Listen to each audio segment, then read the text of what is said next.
So one of the things that I promised to do was do a regular update of what I've got in the smoothie mixes for each month.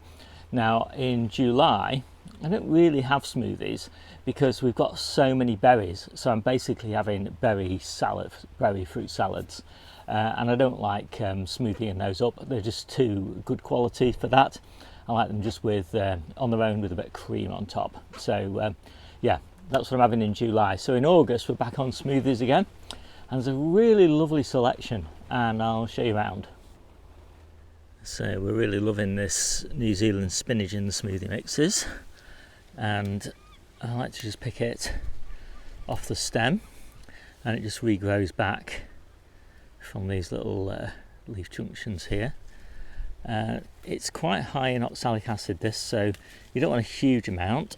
So we generally just put maybe a fifth of a smoothie mix as New Zealand spinach, and I think that's just a general theme you need to watch out for with smoothies, especially green smoothies, is not too much of the spinach.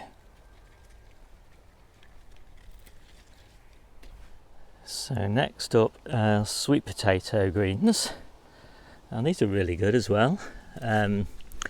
Obviously, you don't want to take too many, maybe just 1 or 2 leaves off each plant. And these are another really great green to try out. And then of course chard is another one that's hard to beat. We really like to try and take leaves that have got holes in them. That stimulates, some things been eating them, and that stimulates the plant to produce phytonutrients that are pretty good for humans. So let's take a bit of chard.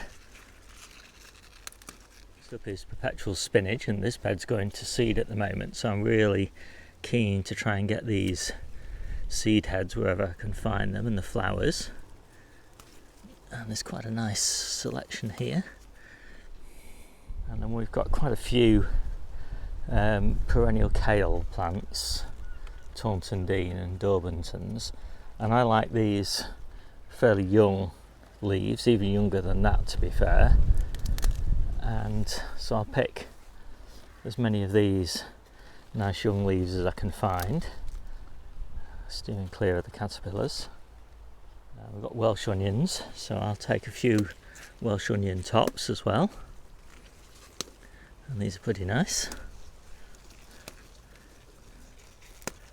And we don't want to forget the edible flowers, so nasturtiums, the leaves, pretty good. And the flowers too. So I'll take some of those. So this is the Daubenton's perennial kale. These are very small, nice, tender little leaves, so these work really nicely in a smoothie mix.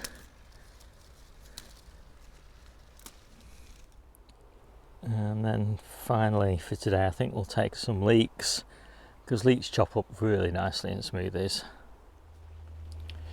So we take all of those fresh ingredients, and I generally add a banana to mine and some apple cider vinegar. I really like the effect of the apple cider vinegar on the taste. It seems to just kind of buffer the green taste a little bit and just, I don't know, jazz it up a bit. And the banana just adds a little bit of sweetness to take away some of the bitters. So that's how I do my smoothies. And what do you add to yours? Anyway, my name's Steve. This is the Seaside Allotment channel, and I'll see you soon.